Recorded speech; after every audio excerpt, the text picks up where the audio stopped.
Welcome to the Sweet Science of Fighting podcast. Today we have Mark Bennett. Welcome, Mark. Hello, James. Thanks for coming on. We met briefly in Romania when we played you guys Russia at that time. What was that, 2018, 2019? It was a good few years back now, but Yeah. it's kind of actually what spurred me to bring you on here, because we had a good chat about kind of your training philosophy, specifically around, I guess I could class it really influenced by Soviet sports science and also a really strong, I guess you could say, mechanical approach to strength conditioning, where we're trying to develop outputs no matter what the movement, if I'm quoting it correctly. But let's start quickly. Your background, Mark, so people know who you are, and we can dive into that. Oh gosh. So you've been around a long time with many teams. Retired from that. I played rugby internationally as well for Wales. I retired in about, I think it was 99, 2000. I went straight into this side of the coaching. I was very lucky. In those days, really, strength and conditioning in the UK was only just taking off. I think I was in the first intake of UK SCA at the time back then, which would have been maybe 2000.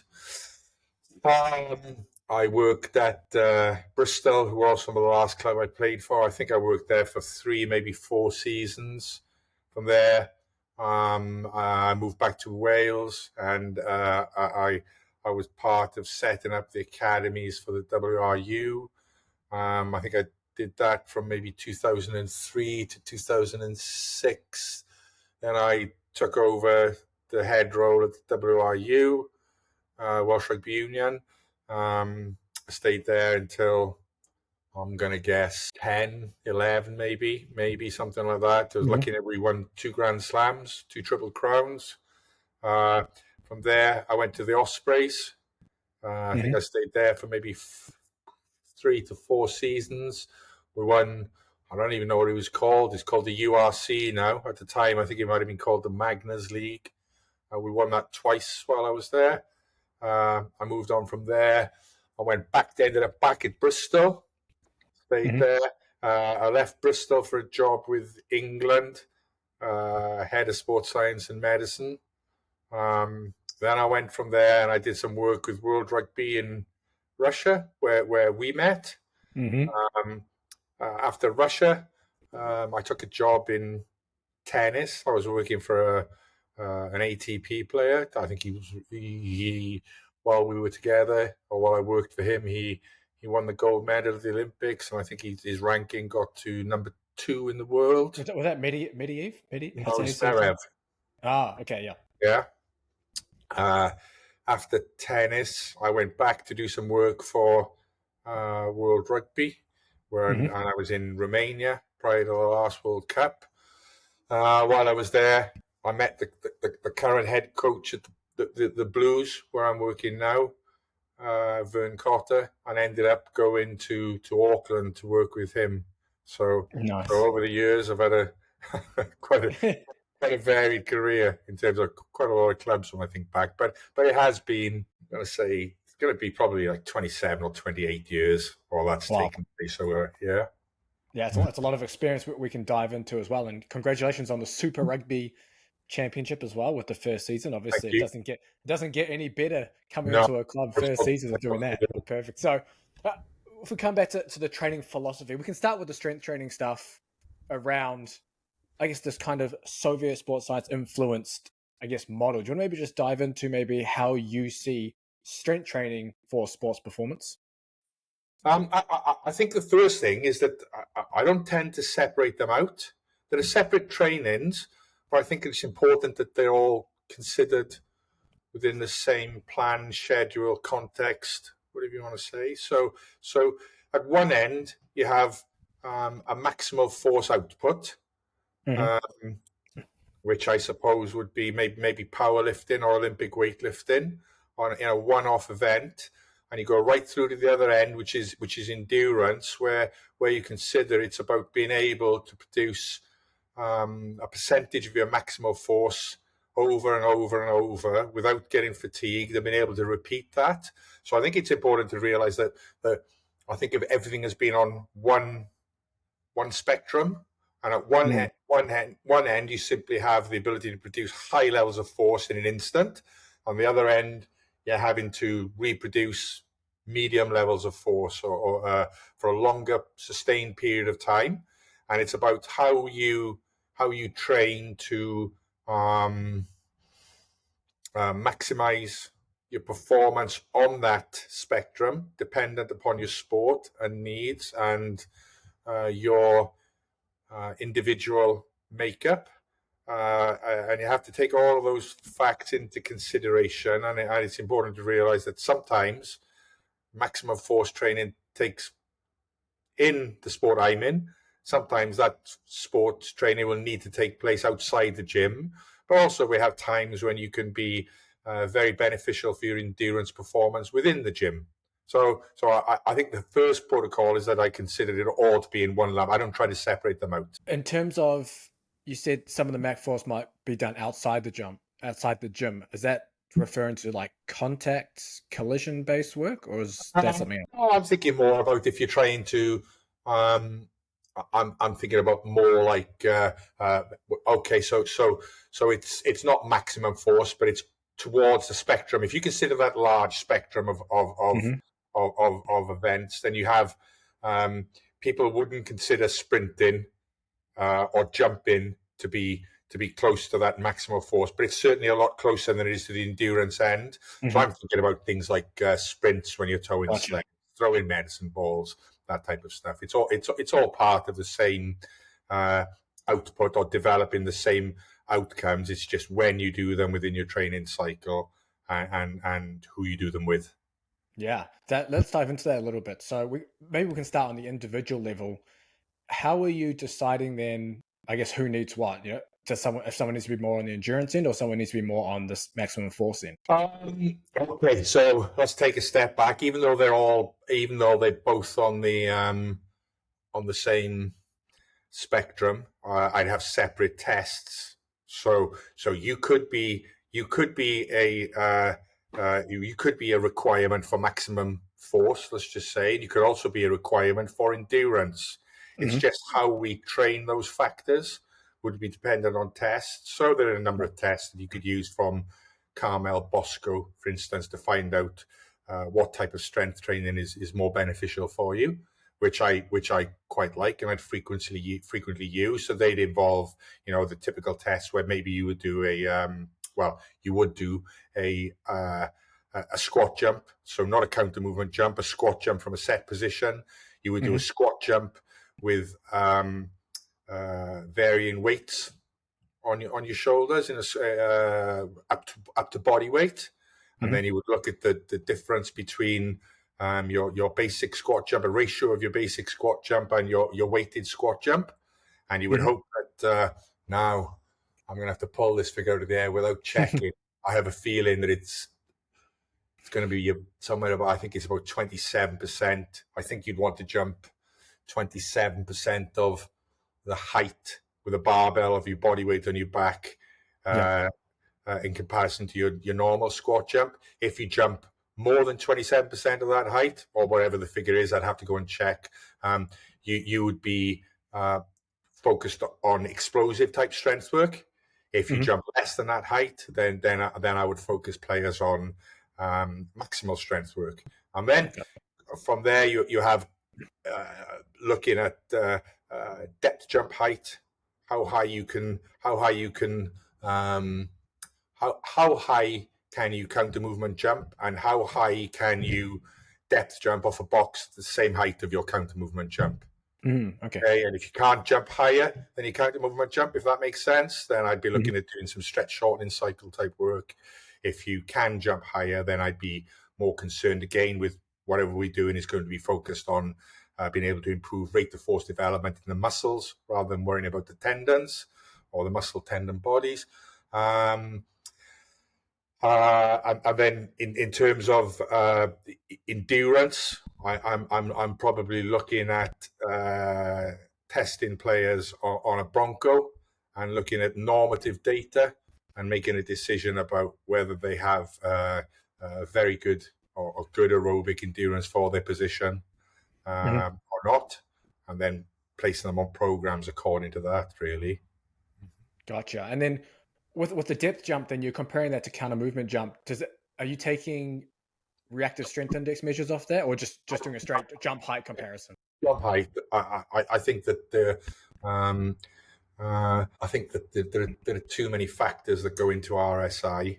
I mean, you can tell somebody, you can get an extremely good RSI by having very short contact times and not jumping too high. So people's jump, I just prefer to look at the actual height they achieve. So I tell people, drop off that box, have a relatively soft landing, not a stiff landing. So it's a depth jump rather than a drop jump. Jump as high as you possibly can. And I'm hoping that height will be higher than you can. So there's two factors. I'm hoping that height will be higher than your counter movement jump, but I'm also setting the height of the box at roughly what your maximum counter movement jump is. Yeah. Yep, that makes sense. And do you maybe go into a little bit of detail, especially for the listeners, around why someone should ideally or potentially be able to jump higher with the depth jump versus just the counter movement jump? Well, you have it's obviously a very forceful contraction, and I know we shouldn't talk about absorbing force, but as we go down, our tendons are able to stretch and use that force like an elastic band to re-explode. And sort of good athletes will have a tendency to be able to would be very good at that. And in my experience, the most explosive, quickest guys with the right type of training can go have a better depth jump than they do a counter movement jump. And it's also relatively. It's also interesting that if you look at the two abilities, at one end you have a squat jump, which is almost completely dependent upon the muscular body to some extent. How quickly can that produce force, or how much force can it produce in the time available? That's a lot harder to improve than a depth jump. I mean, actually improving somebody's ability to utilize their tendons and switch off the Golgi reflex, etc. It's a lot easier than trying to just improve explosive strength, which is going to be very dependent upon muscle fiber type. No, perfect. And I want to further go into your philosophy, especially around, I guess, some of these maximum outputs. So we've talked about maximum force outputs being explosive. And I believe I'm not going to say you're against, but let's take the extreme side, the coordinative approach. We can even just say like Franz Bosch as a real kind of extreme end. Or we could even look at maybe force vectors, trying to do movements in directions or movements that are similar to what's happening within the sport. Does that come into your training plan philosophy at all? At some point, but not so much. There are going to be a couple. Maybe we'll get to a little bit more about how I plan my training. So towards the end, there might be some work done, and I would consider it practice rather than the players do this type of work. If I could have some sort of count of the type of training we did, even if we did it in terms of minutes, the specific training we do on a weekly basis, daily basis, is going to be a lot higher than the general training,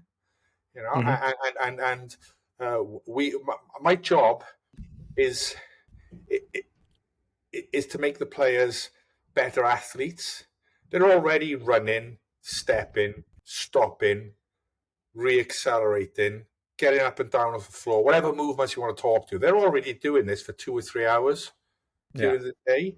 So I want to give them the potential to be better than that. So I want to give them they're already, maybe the easiest analogy is to think about it as like a racing driver. They're already sitting in that car, practicing driving for 3 or 4 hours every day. So why would I spend more time on that?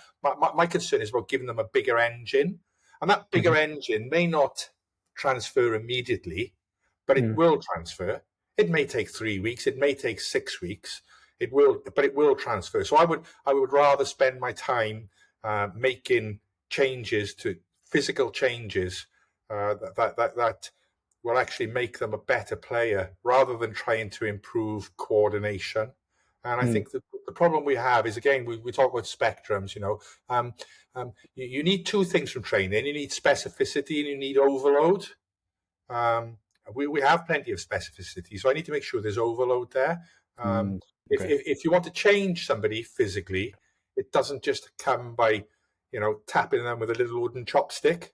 That's not how physical change occurs. Our bodies don't want to change. So I have to take a sledgehammer, and you have to hit them with a sledgehammer, and you have to understand how long it takes them to recover from that beating or training session, I should say. I don't mean that really. How long does it take them to recover? And how many times do I need to hit them with that sledgehammer? And how hard do I need to hit them with that sledgehammer? And how do I do this to get the correct type of physical change? Once I have that physical change. So I think about, if I'm thinking about the weights room, I think it's important to think that maybe, do I care about, so maybe the easiest way to look at this is that, I had this conversation with Verkhoshansky, and I spoke to him about squatting. And I said, how important is squat strength? And he said, squat strength is not important, he said. But if you train correctly to be a good rugby player, you should have a very good squat. Because it's not the strength training from the squat that matters. It's not the amount of force. So if I gain 10 kilograms on my squat, it's not that 10 kilograms I've gained that goes into the movement. It's the squat training. It's the improvement of neural capacity or neural drive. It's the stiffness in my tendons. It's the increase in cross-sectional area of type 2 fibers. These are the things that make me a better rugby player, and these are the things that I'm using strength training as the sledgehammer to beat the player to get these changes. It's those changes. And do you know what? It's really nice that at the end, you might put, from your start to end of your career, you might end up putting 80 kilos on your bench press, and you might end up putting 140 kilos on your squat. But those aren't my desired outcomes. Those are simply really nice side effects of training that players enjoy having.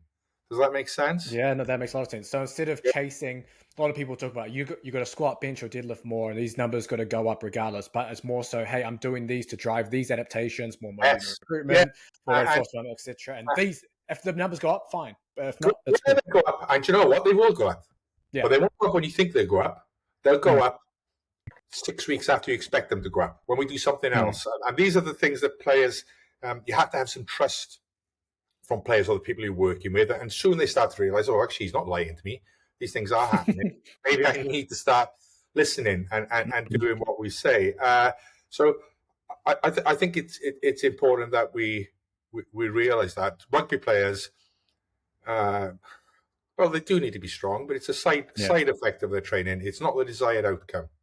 Okay, yeah, that makes sense. Is there a point where you would I'm not going to say too strong, but someone who's very far on that strength spectrum where you would potentially do less of that work? Well, I think, not necessarily. Look, you need to maintain it, and I have some thoughts around that as well. But I don't think you can ever be too strong. That's just a side effect. You can spend too much time chasing adaptations in the gym. Yeah. You can do that. So you haven't got time to spend 4 hours in their week. You may need to do 2 hours every week of this type of work, or 3 hours every type of week of this type of work. But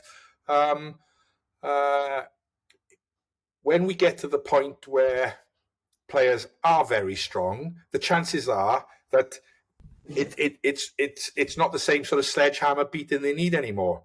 I still need to do strength training, but now maybe my strength training is focused on explosive work, or it's focused on plyometric work, or it's so there's a little bit of a different focus on it. Although I'm always revisiting things, you're trying to individualize things according to that. So I'm not sure, what, is it really going to hurt me if I can squat 500 kilos? Maybe it'll hurt my back at some point, but no, it's not going to hurt me. What is going to hurt me as a player is spending 10 hours every week trying to improve strength. When I have other things I need to chase and other adaptations that are more important. Yeah, that makes sense. And we can go into some of your training program as well, like you mentioned before. So do you want to maybe go through how that's kind of designed? It sounds, is it almost kind of blocked where you're kind of pushing maximum strength and then going to that? I'm a believer in block periodization. There's some very good literature that comes out of the old USSR that shows how much how much better what periodization is in elite athletes than what we would call complex parallel. So you've got conjugate sequence, which isn't what Louis Simmons does at Westside. If you look at it, conjugate sequence is actually doing a block, working on one or two specific adaptations, and then moving on to the next block and the next block. Whereas complex parallel would be doing everything at once. If you have a good athlete, let's take a little step back. If I'm working with a rugby team, maybe I'm lucky if I have 4 hours or 5 hours a week off season and 2 hours a week in season. Mm-hmm. So how in season can I get physical capacities to move or change if I am working on everything I need to do?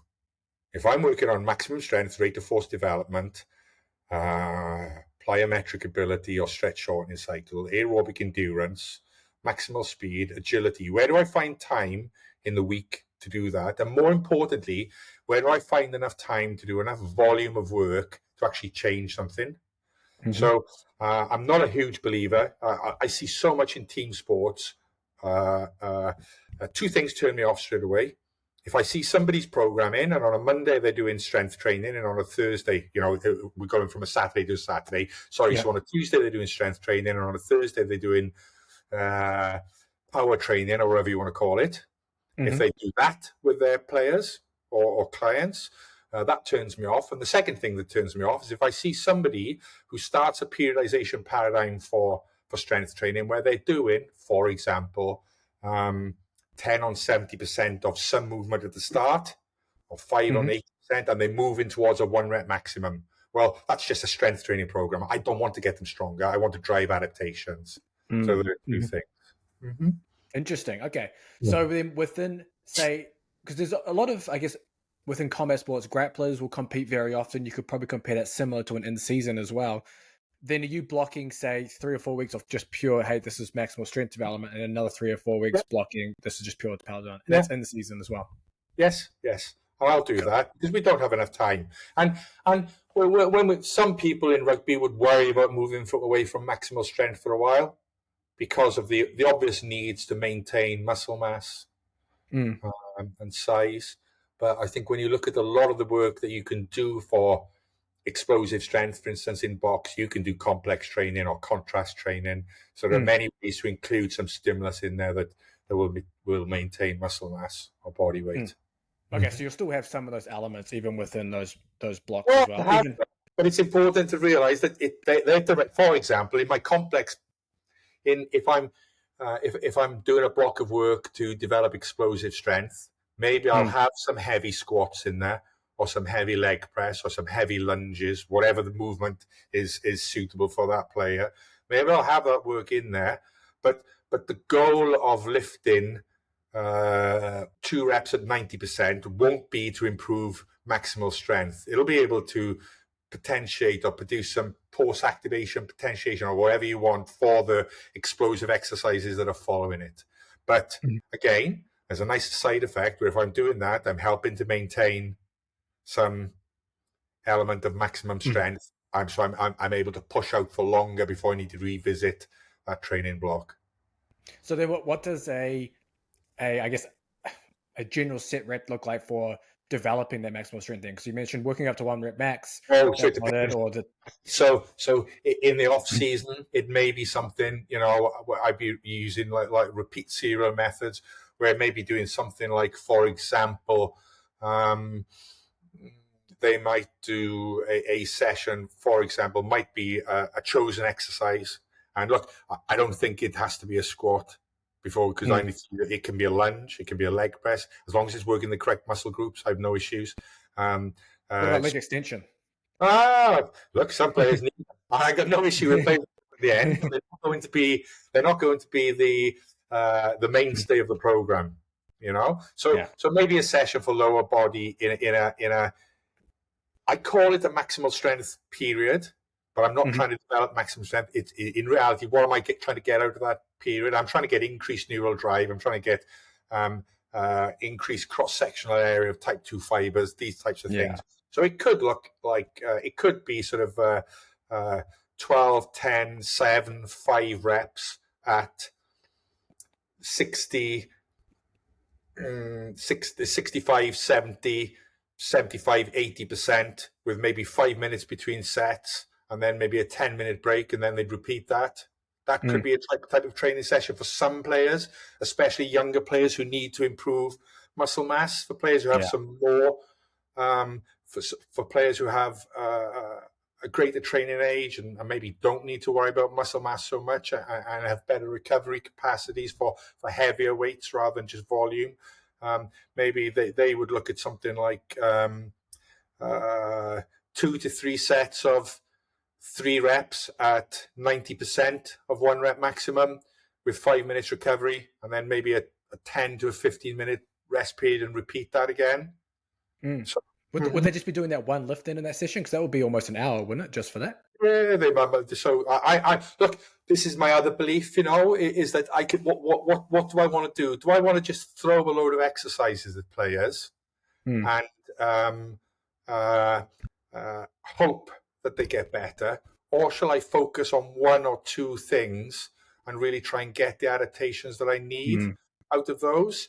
So maybe they would do that, and maybe at the end of the training we would have some. So off season, that's an hour probably to do the main exercise of the day, and then maybe there's sort of 15 minutes at the end where we might do some things like Nordics, calf raises, depending upon individual needs. So we'll test the players. We'll use a force frame to test the players, and we'll understand if their hamstrings are strong. We'll understand if their calves are strong. And if we're doing enough fast running, if I'm honest, I don't care too much about those muscle groups. I just want them. I want my players, when I look at rugby, it's about being able to push into the floor really hard with your feet. That's what I'm doing, whether I'm in a scrum, whether I'm in a tackle, whether I'm ball carrying, whether I'm accelerating. It's the same in combat sports too. Yeah, so I want that, so I chase those adaptations, and then there may be work to do around other muscle groups, depending on the player, but that will be at the end, and that will be away from it. And even occasionally, if we have a really hard week where I know we're doing a lot of running, then it may be that we will do that work after a running session. We'll come back to the gym and do some hamstring curls or Nordics or whatever they want to do, plus their calf raises. But if I'm honest, I've generally been pretty good at not caring about those things, or not caring. I think they take care of themselves in other ways. I mean, the adaptations. Why? How do I use my hamstrings in rugby? I probably don't use them to drive through a tackle. I don't use them to. So they're used to run, and I can maintain or get those adaptations from running. So as long as I'm doing a high speed running, I'm not really too concerned about those, if I'm honest. I think I tend to agree with you on that. I think the overemphasis on training muscles that are often injured, I think, has probably led to more problems in it than it's helped. I think especially for like adductors and things like that. Like I've never done with any athlete specific adductor work, but never had adductor problems. But we're always doing lateral movement and off-season program. So I'll send players a program. It's doing everything. So they come in prepared. They'll have done some adductor work. They'll have done some side squats. They'll have done some lunges. They'll have done leg extensions. They'll have done, bent knee calf raises, straight leg calf raises. They'll come in prepared. Then from there, we'll look at where they are. We'll make sure that we're doing what we need to do for performance, and then we're measuring where injuries might occur, and players will do extra at the end of that. Yeah, I would rather get good at what I need to get good at than put 8 or 9 exercises into a training session. Yeah, that's fair enough. And it sounds like it's almost run like an upper lower split. It can be. So off season, so if I look back at last off season, well, actually throughout the year we've done 3 strength training sessions all year, and that was the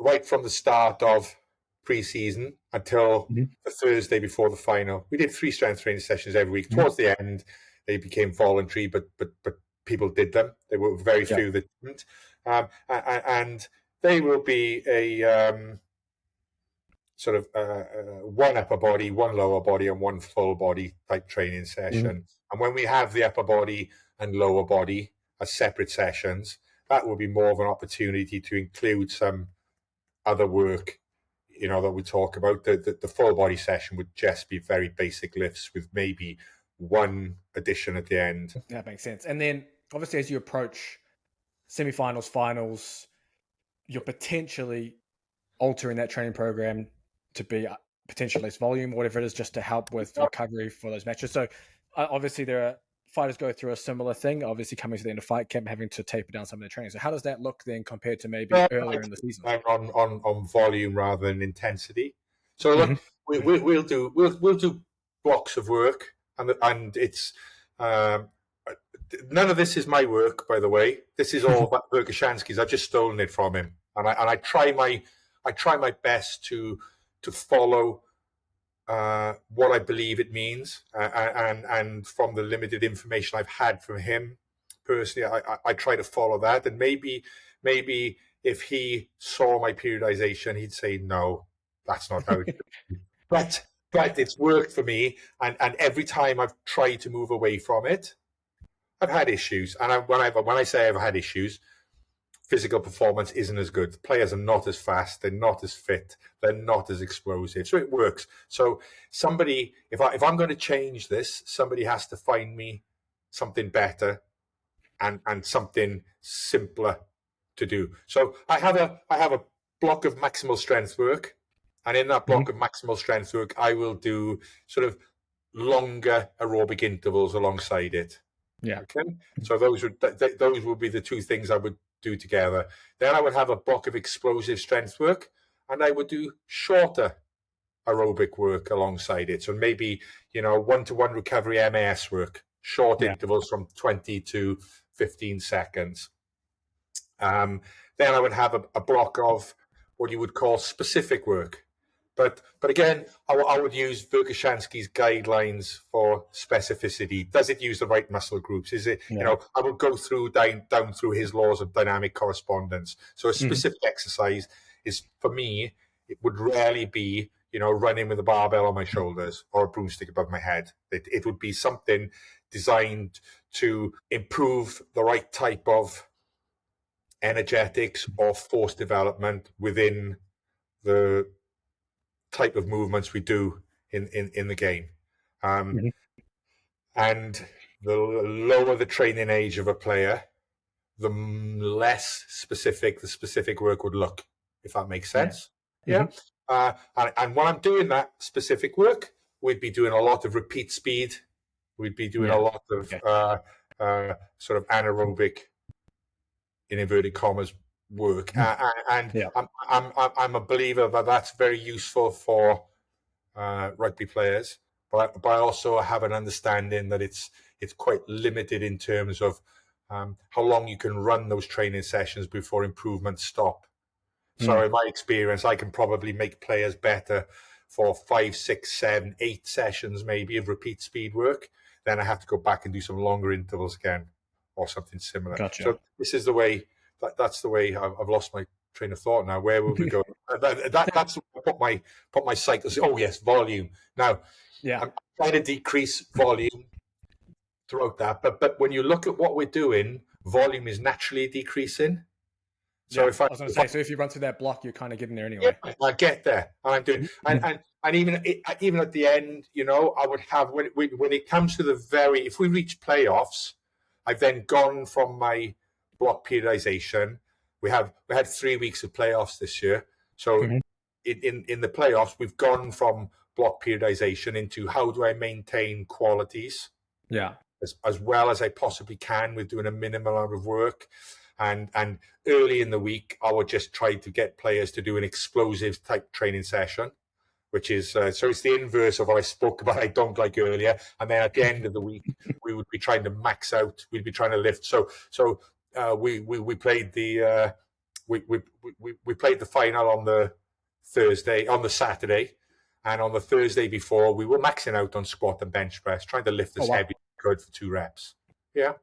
And then we would do that. We've gone through that. And when you spent 8 months working with players and they've lifted heavy weights. They're pretty good. I mean, the players were able to sort of work their way up to, 180 kilogram for 2 bench press, and the strongest guys, and maybe 270 for a double squat. They could get all of that done within 25 minutes. Yep. So it's a. Is there any worry of residual fatigue? I know there's no volume there, but even just some kind of like central nervous system. This is conversation you have with players. So this year they'd never done it previously, and most clubs haven't. Yeah, right? That's definitely not a thing in New Zealand. Yeah. I know that. So you come in and you would do this pre-season, and then we went to Japan for some warm-up games, and we did the same work. Although we were in explosive block, we were certainly doing heavy squats on a Thursday and playing on the Saturday. Then we were in explosive block. We did the same in our pre-season warm-up game when we came back to New Zealand. And then we came to the first week of pre-season, of season, and players were saying, "Oh, we're squatting today. I can't do that. My legs will be tired." So then I'd say, "Oh, were they tired last weekend? No. Were they tired the weekend before? No. Well, why are they going to be tired this weekend? Oh, good point. That was it. And then I think the proof of the pudding then, when we come to the end of the season and the sessions are optional, is that players are coming in and maxing out on a Thursday. Yeah. So, but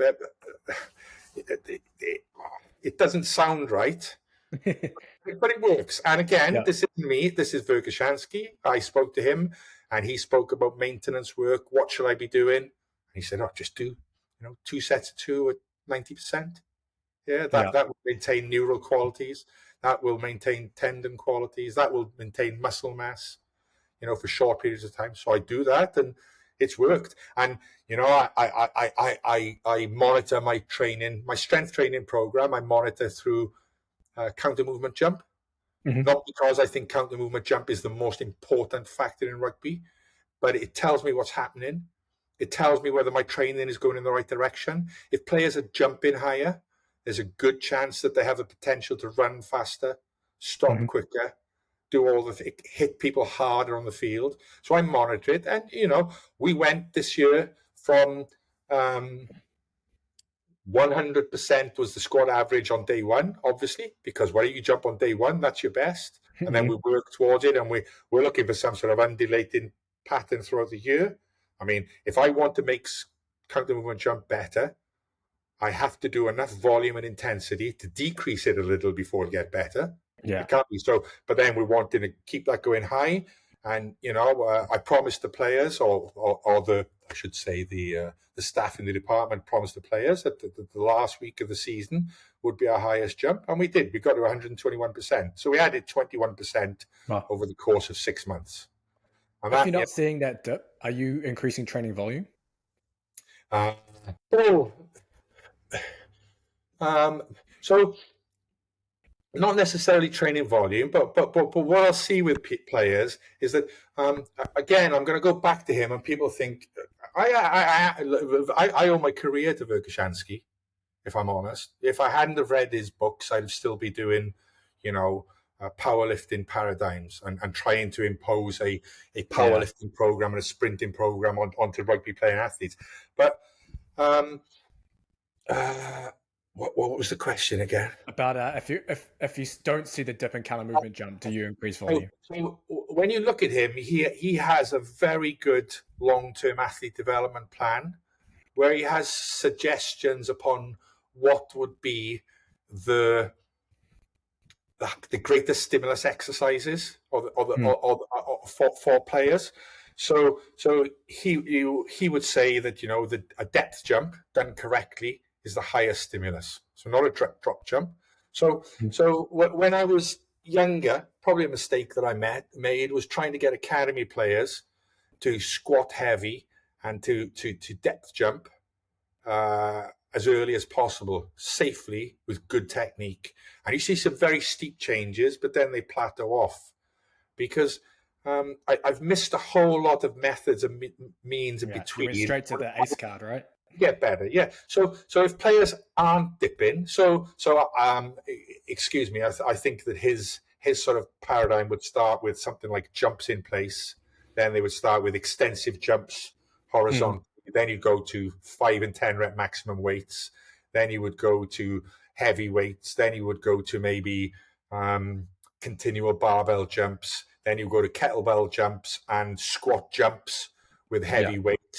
So we keep on, we have this paradigm. So I would start players off at the very beginning of that paradigm. And then if a player's not falling during my phase when I'm loading with explosive strength work, I would look at increasing the stimulus of the exercise. So if you're doing continual barbell jumps with 20 kilos on your back and you're not becoming fatigued by it, I might give you heavier squat jumps to do. Gotcha. Or I might give you kettlebell jumps to do. And then I'd move you on through that. And then the other thing I also do is which is not Verkhoshansky, which is stolen a little bit from Bondarchuk, is that throughout the year, as well as having the graphs on each player that of the squad averages, I have a graph for each player looking at the type of work that they're doing, which is a nice little sort of colored box on my graph. And I would see what stimulus throughout the year has allowed you to achieve your biggest gains. And I would make sure that at the end of the season, when we want to peak, that maybe you did really well after kettlebell jumps 4 weeks down the line. I did really well after doing heavy doubles on squats. Somebody else did well after doing frog jumps and sled toes. Then I'd make sure that that would be what your type of work is when we're coming in to try and peak. Oh, that's awesome. And obviously, we talked about different loaded jumps and kind of going across that spectrum. There's obviously two kind of philosophies around that. Staying really heavy and really light on either end of that force velocity spectrum to maximize power, or to kind of play across the whole thing. And obviously the school of thought is, hey, force times velocity, I maximize either end, I maximize power, versus trying to be in the middle. So I'd love to hear your take on that. So I don't know, to be honest, what the answer is. Now, I know if you read Schmidt-Bleicher's stuff, he talks about being, he was a sports scientist from East Germany. He will talk only about either end of the spectrum, plyometrics and heavy weights. And if you move this side of the graph, each side of the graph, the middle of the graph is going to go up naturally, which makes sense.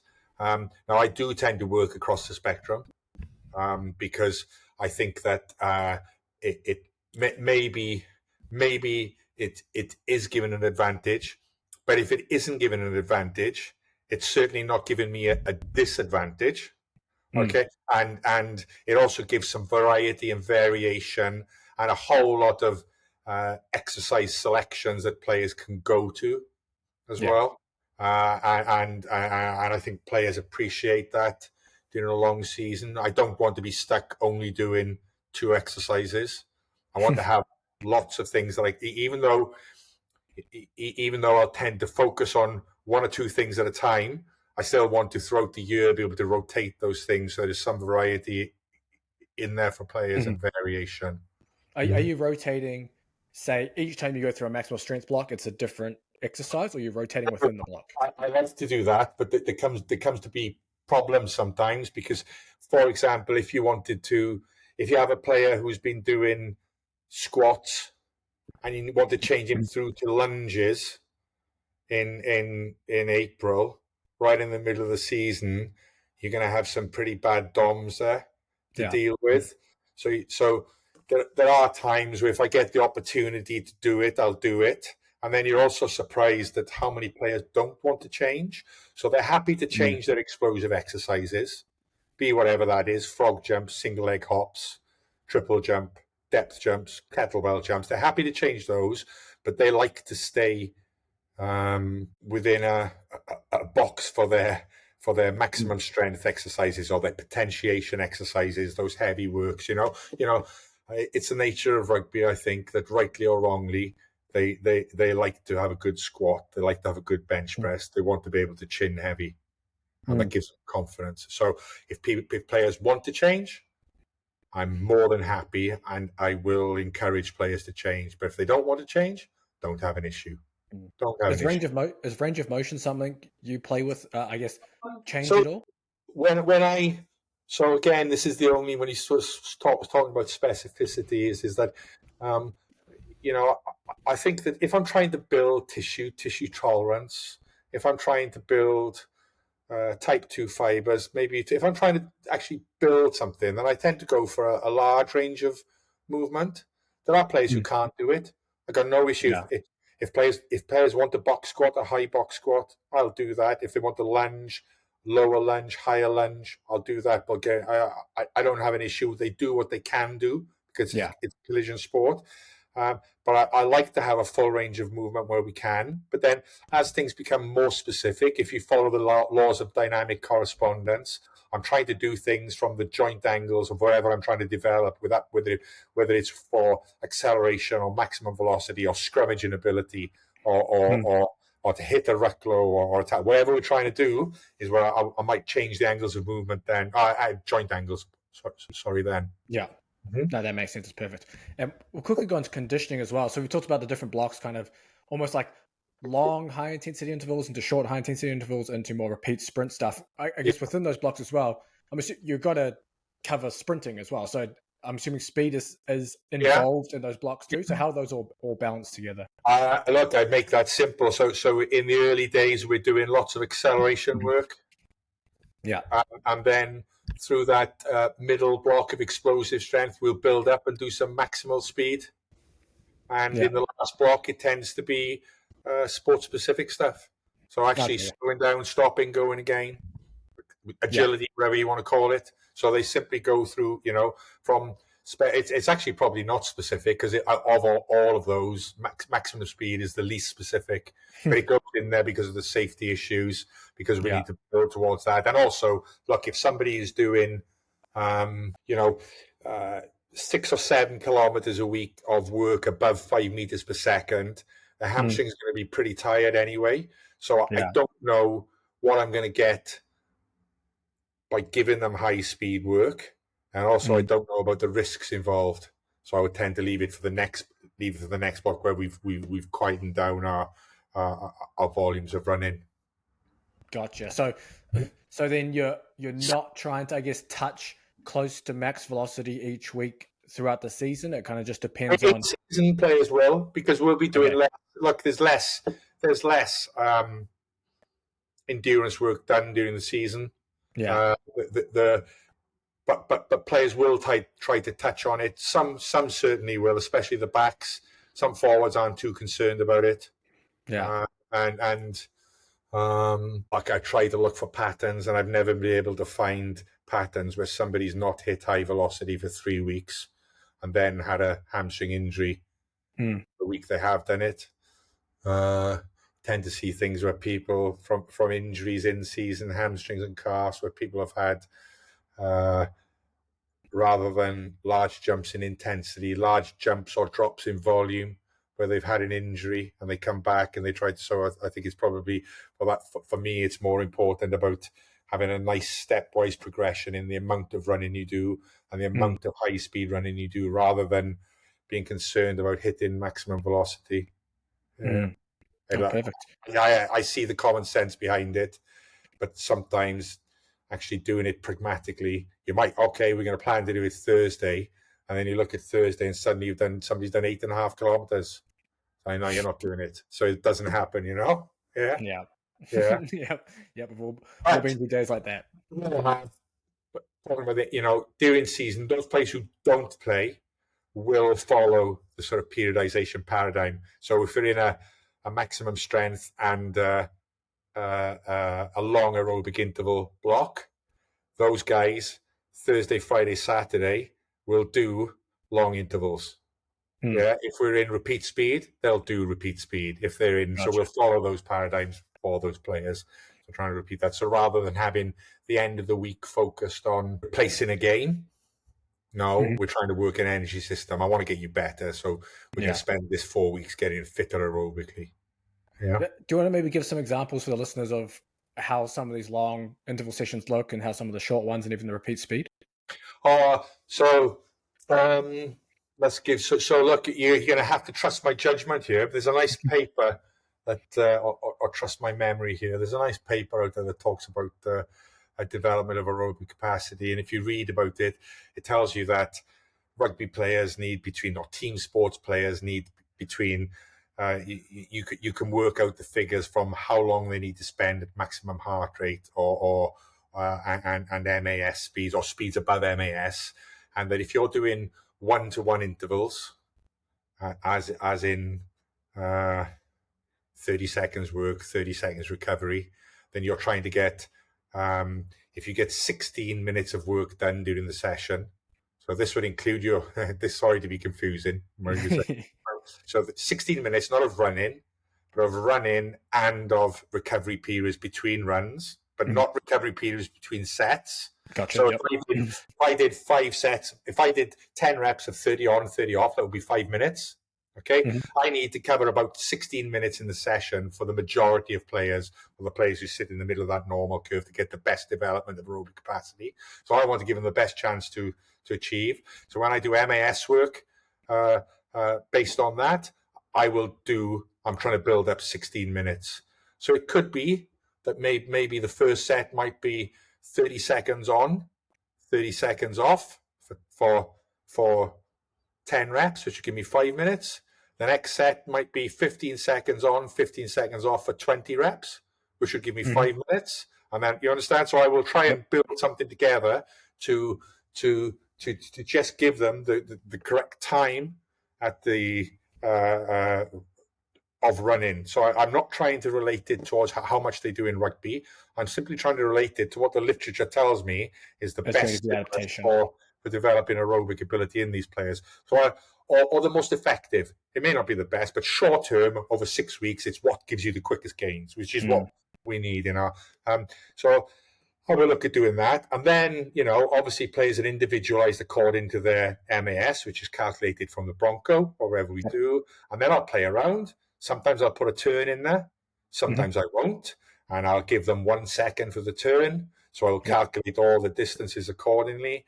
You know, and then my long intervals will be pretty standard stuff. So it could be anywhere from, you know, they're obviously a lot slower. It could be, again, the longer the intervals. So generally with short intervals, I'll never go below 1-to-1 recovery. So if we work for 30, we'll rest for 30, and I won't go higher with aerobic. But it's the opposite with longer intervals. I might go anywhere from, if I'm above a minute running, I might go down to anywhere from 50% recovery time to 1-to-1.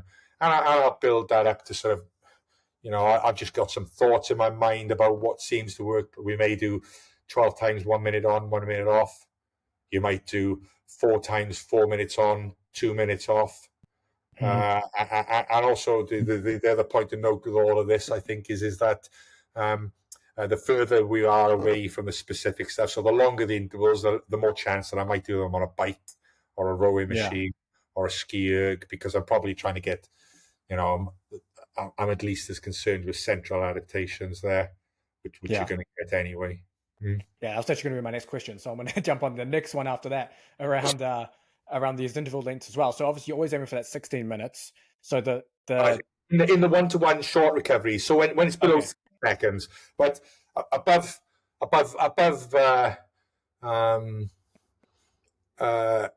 1 minute of running, it'll be a little different. Certainly above 1 minute. Yeah, it'll be. So then, as your interval lengths, say if you manipulate it and you're doing short interval lengths, are you doing it at a higher percentage of MAS? Yes. So and it might be that over a 4 or 5 week period, I'll try to progress that. So I might start players running 30 on, 30 off at 100%, and try to get them to 120%. Because again, that's my understanding from the literature, that the majority of people, it's never everyone, the majority of people within the squad will get their best gains if they do 16 minutes of work and rest at 120%. And it takes some time to get there. It's a hard session. That's pretty brutal, for sure. For anyone listening, you can try it. You can even do it on your own machine. We might do, lots of teams might do a block of MAS running, and then a block of games. Yep. And swipe them back and forth. So you might have like 5 blocks of work in total. You might have 3 games, 2 MAS, or vice versa. And we're looking at players, you know, we're going to have some players in the squad who are, you know, 4.5 days work are doing 35 kilometers. So it's a lot of work. Damn. Yeah. The best guys. I like that. I like that games in between too. Rich did that for the Kiwis. I do like games. there's something in them, and the better the players, the better they are. But I don't think they develop fitness as we think they do. They don't. I don't care what you say. You only have to look at people's heart rate responses to see that. Yeah, for sure. It's definitely something you can use, but not something you can fully rely on as targeting a certain physiological adaptation you're after. But I think they covered everything I had there for you, Mark. Where can people find and follow you? I know you haven't posted any of your stats stuff in a while. I quite enjoy your little stats breakdowns. I will be trying to do some stuff. Maybe when I go back to New Zealand, but I've been quite busy. I find when I get lean periods with work where I have some time where I'll do a lot, and also I have a lot of data to deal with. But and it also tends to be with teams that I've worked with in the past. So I'm probably not going to write anything too much about my current team until I've finished working with my current team. And even then, they're hidden. But I'm on Twitter. I'm not. Let me see. Excuse me. I'm going to look what my.